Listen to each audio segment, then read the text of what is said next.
Alright. Afternoon, guys. How are we doing today? Okay, so this is a instructional video on mixing. Yep, I'm just going to go through what it looks like to mix up a batch of resin and types of tools and techniques you're going to use. A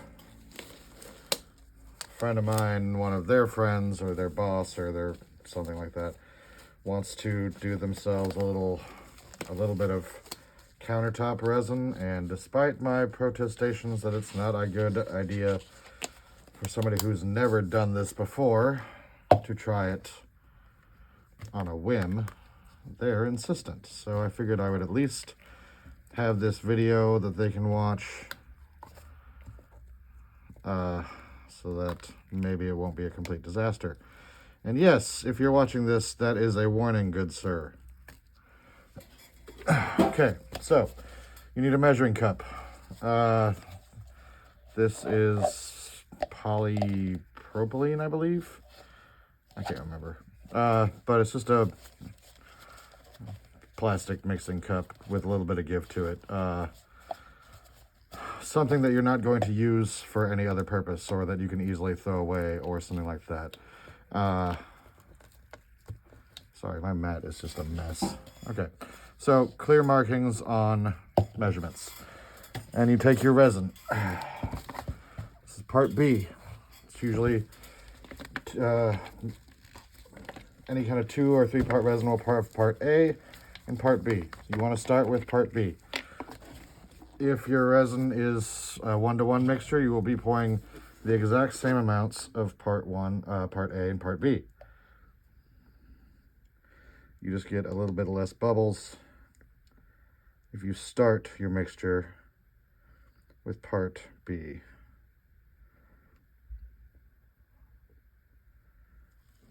Okay, 200 milliliters of part B.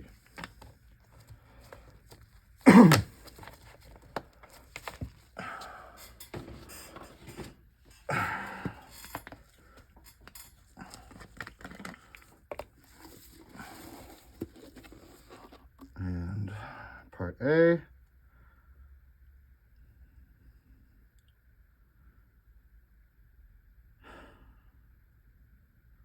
Slow and steady pour, controlling the amount that goes in.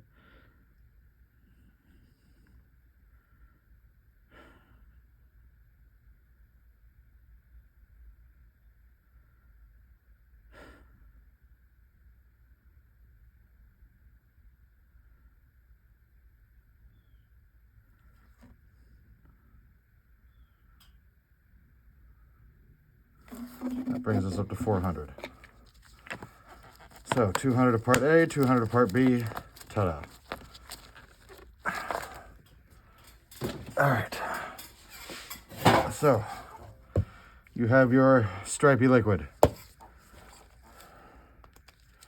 Now, for the most part, to start, if you're just doing this on a one and done, you will use a device like this to stir your mixture. You just go like this for a good 4 to 5 minutes until it is all the way mixed. However, I have bad shoulders, so I got myself an electric mixer a long time ago, which makes my job a lot easier. Scrape all that off. So, electric mixer.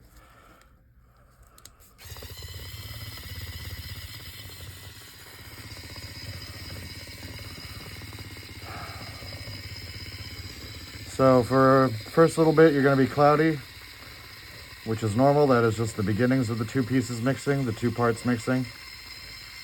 And you just want to go in gentle circles throughout the mixture, trying to get as much of it stirred up as possible.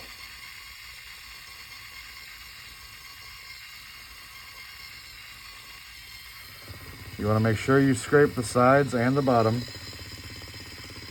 to get any pockets of either part A or part B stirred up into the mix. because anything that is not properly mixed, you will end up having parts of your piece that don't cure. So they will just stay sticky or tacky or overly flexible, liquidy. It'll just be a disaster. It won't ever harden all the way, and you'll just be left with an unusable piece of resin. All right. So as you mix, you will see those ribbons in the liquid. Those are the places where it has not completely mixed together yet. And those are going to be your indicator of when it's okay for you to stop mixing.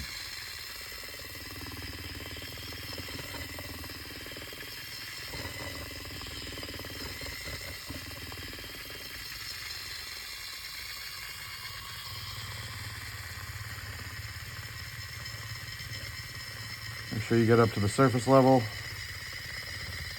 Get everything up on top, down into the middle.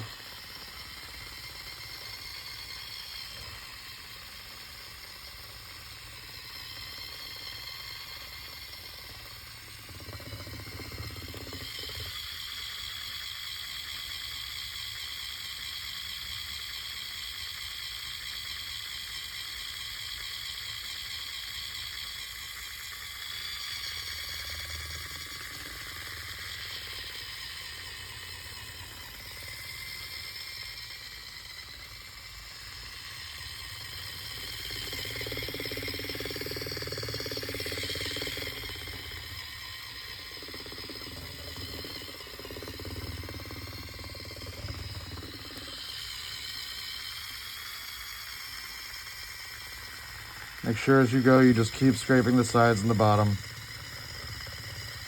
Those are going to be where your main pockets of resistance are.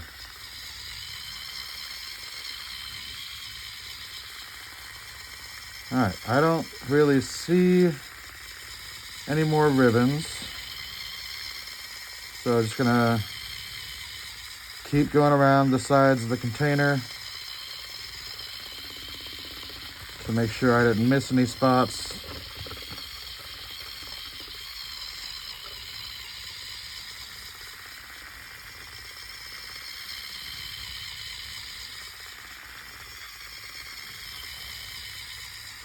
You'll see them kind of swirl around the edge of whatever you're using to mix.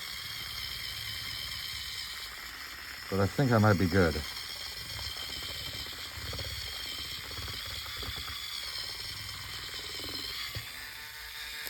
All right. So shake off or scrape off your mixing stick. And there you have a batch of resin. Now, resin has different work times depending on what kind of resin you're using. This is craft resin, so generally you've got about 30 to 40 minutes of mixing time. Of work time once it's properly mixed. You do want to let it sit, just sit for a few minutes while you wait for the bubbles to rise. But before that happens, I'm going to pour a little bit off and just mix in some basic colors.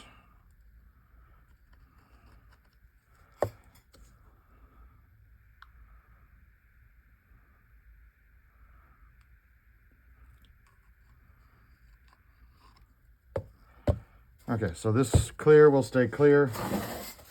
I'm putting that on off to the side to for the bubbles to rise. So for color, let's see, there's numerous different types of color additives you can use. It basically boils down to liquid or powder. So liquid dye, and that will tint the resin to look like colored glass.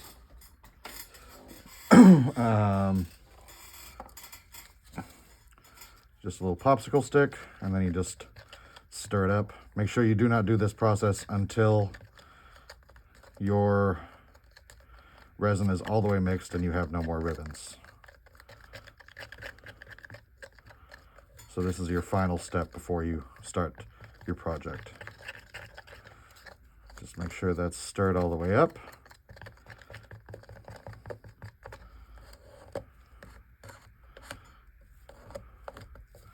Yeah, time to get rid of that one.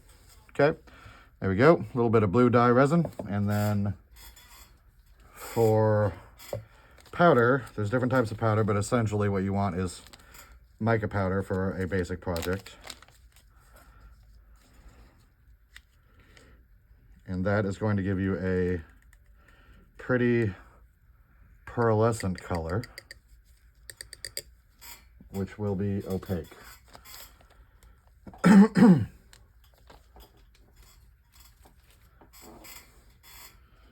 Popsicle stick, where'd you go? I mean, I know I just threw one away, but there, I had a spare. All right, so again, popsicle stick or the equivalent. Just, it's a little bit, a little bit trickier with powders. You got to make sure it's all the way mixed up. You got to like scrape along the sides and make sure that there's no pockets that are stuck below the surface. I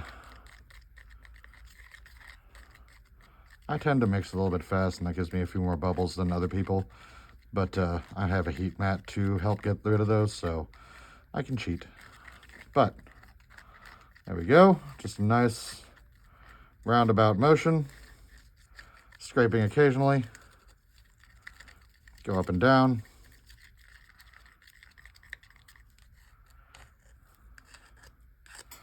And there you have your nice opalescent blue. So I'm going to put those on the heat and go